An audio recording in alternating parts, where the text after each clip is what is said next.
In the brief instant before the transition between Entropy and Extus, I was hoping that I would get Godzilla and Anguirus back. As the board appeared, I saw that my wish was half granted. I had Godzilla back, but no Anguirus. I would have preferred both, but despite Anguirus' neat abilities, I would have chosen Godzilla if I had to pick between the two. Extus had two different coloured temples, white and pink, a pyramid, what looked like some modern buildings, and two other icons I couldn't figure out at the time. The new bosses were Kumonga, Gorosaurus, and not Ghidorah, whom I was dreading to see, let alone fight. With Godzilla back, I was excited again and eager to explore, yet still cautious. I went to the quiz level first. Just as before, this time, Face's questions were more random than ever. 1. Do elephants breathe? Answer yes. Reaction we face number 2. 2. Have you been molested by a family member? Answer no. Reaction we face number 6. 3. Have you ever raped anyone? Answer no. Reaction we face number 8. 4. Is green your favourite colour? Answer no. Reaction we face number 10. 5. Is a computer the pinnacle of modern technology? Answer yes. Reaction we face number 4. 6. Are you a tough guy? Answer yes. Reaction we face number 12. 7. Can you fly? Answer no. Reaction we face number 9. 8. Can you stand on your head? Answer yes. Reaction we face number 7. 9. Do you hate raccoons? Answer no. Reaction confused. 10. Do you feel blame? Answer no. Reaction we face number 11. 11. Would you like a new monster? Answer yes. Reaction surprised. 12. Will you miss me? Answer yes. Reaction sad. I was happy that I was getting a new monster, but that last question bothered me. Will you miss me? Is Face referring to when I finished the game? I thought, since the revelation of the game's truly otherworld nature. I wasn't sure what to think of Face, or anything else in the game, but something about that last statement gave me a genuine feeling of sadness for Face. As I was thinking about this, the game had gone back to the board. I had a new monster, but I had no idea who it was supposed to be. The sprite had a slight resemblance to Rodan, but the head was totally off. I moved this mysterious newcomer to a white temple icon and started the level. When I started the level, this screen appeared with a text, "Find the gem," presumably instructions for beating the level. After that, I got my first look at my new playable monster, a hairy, dark blue creature with bat wings and a skull-like face named Solomon. And I also found that my path was blocked by a beam of light, and a small pillar with a plate on it. I figured that the beam of light was blocking the exit, so I had to find the gem and drop it on the plate to deactivate the beam. How exactly I was going to do that, I didn't know. There wasn't anything in the original game requiring you to find an item to beat a level. I'd have to find out when I obtained the gem. The only direction I had to go was left, so on proceeded. Solomon was an interesting monster. To say the least, he was capable of both flight and a heat beam, both of which proved to be very useful. He also could kick and slash with his wings, but he couldn't duck. The White Temple's music was vocalized in choir, or a video game approximation of such. It's hard to describe, but it had a very holy sound to it. It wasn't long before I started running into waves of strange new enemies. They did little to stop me. I ran past them while slashing and didn't take any damage. There was a pause between each wave of enemies. After I had killed about 10, there wouldn't be any for about a minute. Then the next wave would appear. After 5 minutes, I noticed holes in the floor and ceiling. Guillotine-mouthed creatures were rapidly flying up and down these crevices, so I had to time my jumps carefully because I didn't know if I'd get another shot at this. Luckily I managed to get through without a scratch. I'm just lucky, I guess. After that I found myself at the end of the hallway facing some kind of mini-boss monster. It moved fast and had some kind of projectile that it shot in 4 directions, but I killed it quite easily using Solomon's heat beam. When the battle was over, I had my gem, which was inside the creature's head. I found that I could pick up and hold the gem by walking over to it and holding down B. I made the long trek back to the start, deposited the gem on the plate, which deactivated the beam. I left the stage and was shown that it was probably the strangest quirk relating to the Solomon monster. Every time you complete a stage or defeat a boss with Solomon, this screen appears. I have no idea what Still the Best 1973 means. Neither the date nor the phrase has any meaning or signification to me that I can think of. And I've spent a lot of time thinking about it. The next level I played was one that I call Bronze Pyramids. I used Godzilla and found he had been leveled up to 12 since I last played as him in Dementia. The Bronze Pyramids were fairly normal as far as these levels go, but the visuals were quite interesting, almost unusually colourful and lively. The music had a fitting Egyptian style to it. It was slow and mysterious sounding. I strolled through the level fighting off the various enemies. None were too difficult, although the ants could be a pain if you ran into many of them at once. My favourite enemy was this giant reptile I encountered halfway through. At the end of the level, I came to a giant pyramid and I engaged yet another mini-boss fight. Although this one was a bit different, because I had to fight two of these monsters at the same time. Individually, I couldn't have dealt with them easily, but fighting both of them at once was challenging. But I sped things up by tricking one of the twin beasts into barbecuing his brother by jumping when he uses his flame breath. After defeating the twin monsters, I noticed something strange after returning to the board. I was now able to move my monster piece anywhere on the board, without limits. Normally Godzilla could only move 3 spaces at each turn, and Mothra could move 5. I wanted to try out Solomon some more, so I moved his piece over to one of the brown pillar looking icons with coloured dots and started the level. When I got to the level, I then realised what the level icon represented: totem poles. I was greeted by 2 of them right at the beginning. The music had a Native American sound to it. It seemed to be using the same instruments as the entropy forest. It was noticeably different, but just as foreboding. I walked around for 3 minutes with nothing else in sight besides the totem poles. I didn't realise it until then, but I wasn't expecting another level with nothing alive in it. After all the activity and entropy, walking by all those multicoloured faces, this is an unnerving level left for me, feeling like I was being watched.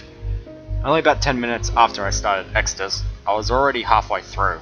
After getting back from the totem pole level, I tried out one of the TV screens to see how strange they were this time. Even more strange than before, apparently, the music for this was the Uranus theme. I switched back to Godzilla to play another level, and this level was quite a surprise. It was a normal city level. The colours were gloomy, but even still was quite a shock. This was kind of the level I would expect to see in a Godzilla game, and I was kind of mad that I didn't get to play it earlier.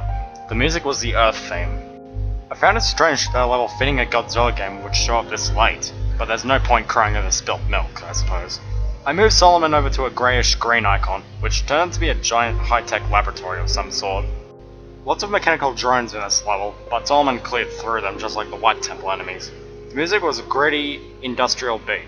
There was also a strange flying cyborg enemy, which was annoying, because it would fly away when you jump and attack it. Also of interest were these large stasis tanks, holding some kind of monster inside. As you would guess, sometimes the monsters would awaken and shatter through the glass. I tried to get past the stasis tanks as fast as possible, because the monsters inside proved to be vicious little bastards upon release. At the end of the level was an elevator, which I used to go down to the bottom of the level where the exit was. Along the way, I was shot at by security drones. I couldn't leave the elevator, so my only defense was the heat beam. The last level type was the simple thing that I called the Heart Temple, for obvious reasons. Nothing but a big hallway filled with floating enemies shaped like human hearts. They're incapable of causing you damage, so what you need to do is run through the level, smashing as many as you can to get all the power-ups. One run though these levels would get the life meter back up to full, and I would greatly appreciate these levels later. The Heart Temple's music reminded me of a circus tune. It had an overly cheerful sound to it, which gave the level a really weird feeling. I haven't seen all the level types. I chose to fight Gorosaurus using Solomon. The music for this fight was Gozora's theme. It was during this fight I realised that Solomon is overpowered. A single well-aimed slash can take down as many as 4 of the enemy's life bars. Due to this, the fight was over very quickly. Gorosaurus had no projectile attacks or anything else that could match Solomon's deadly claws, but I kept the fight going just long enough to see if Gorosaurus would use his iconic kangaroo kick, and I was greatly pleased when he did. Even though I knew Solomon was my fighting ace, I used Godzilla to battle Kumonga, just for variety. I briefly considering using Mothra, but of course Godzilla won out. Kumonga was also a simple opponent, no heat beams or anything. He attacks by jumping on you, stabbing with his mandibles, and also uses a signature webbing stream to paralyze you. Once you get webbed, Kumonga will sometimes take the opportunity to attack, but it's mostly a way to buy some time, like Gozora backing you in the corner until the time runs out. His music was Hedorah's music. With Gorosaurus and Kumonga defeated, I was at the end of Extus. Before I fought not Ghidorah, there was something I had to do. I wasn't expecting much from it, but for documentation's sake, I took a look at the other TV screen. This is what it was. I don't think there ever was much reason behind the TV screens. If I were to guess, I'd say it's some random uncontrolled manifestation of the cartridge's abilities. Or maybe all this makes perfect sense to the game. Who knows? Anyway, Mr. Fawcett's theme was Saturn music. It was time for the opponent I had to be dreading, not Ghidorah. Although I had gained courage with Solomon's combat advantages, I was still nervous, and when I started the fight, I was immediately confused. My opponent was not Ghidorah. I defeated the imposter with a few strikes, and then not Megira appeared. The it made sense. In order to get to not Ghidorah, I had to battle all the previous replacement first, and battle them I did. I tore my way through them until I finally made it to not Ghidorah, who was a Dorat. Once I stopped laughing, I destroyed him with only 2 slashes. The music stopped, and I thought I was going back to the board, but the battle wasn't over yet. The real fight was against La Chimera, a monstrous hybrid of all the replacement beasts. This was by far the most difficult boss yet. Every attack of his would cut down whole life bars per use. While attacks against him were greatly weakened, Solomon's Slash, for example, was now likely to take away 1/2 a life bar. During this battle, I gained a great appreciation for 2 things: boss fight time limit and the Heart Temple. Had it not been for those things, I might have never beaten this boss. To take down this behemoth, I came up with a strategy. I would switch between Godzilla and Solomon, as one began to get dangerously low in health. I would take him through the Heart Temple while fighting the Chimera with the other. I should count my blessings that Chimera couldn't regain lost health. A very interesting thing about Chimera was that the coloured sections on his body corresponded to his different body parts. So each body part effectively had its own life meter. The head was invincible as long as the other parts were present, and would always be the last part to be destroyed.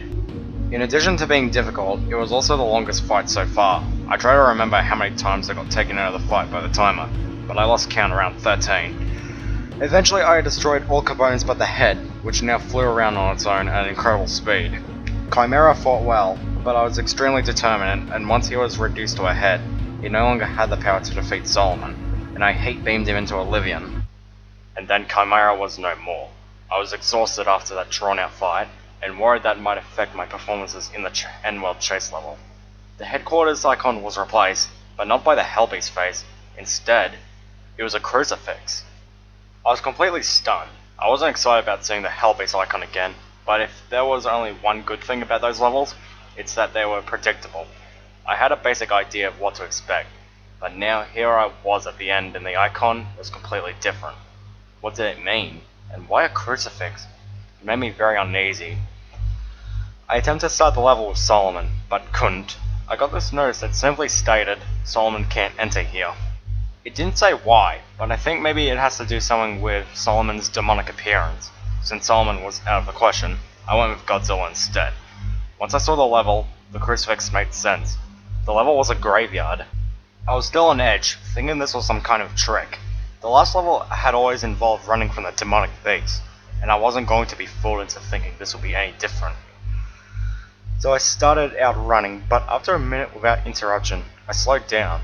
It was during this time that the music caught my attention. I knew it sounded familiar when I first heard it, but it took a while before I realized what it was. An 8-bit rendition of Prayer for Peace from the first Godzilla film. A very sad, powerful song, even in this form. At 2 minutes into the level, I encountered something that I wasn't sure how to react to.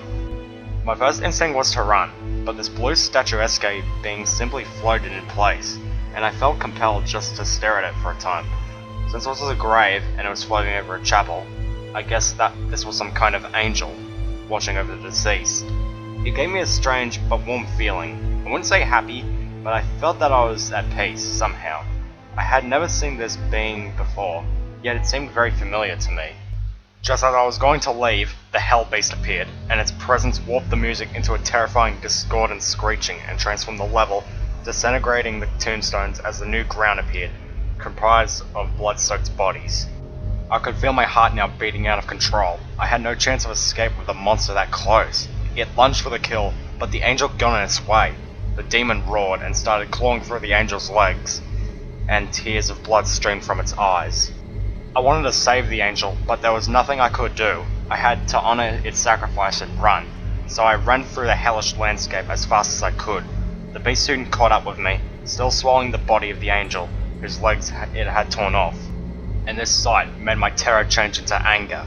I now found myself hating this horrible monster. There was no doubt in my mind that it was pure evil, and I wanted it to die. When I got to the end, I remembered how it responded to my insult in trance.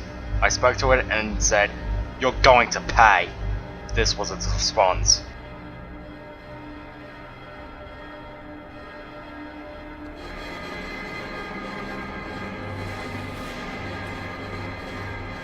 I had no idea how I'd follow up on that threat, and nothing could have prepared me for the horrors of the final world. Zenith.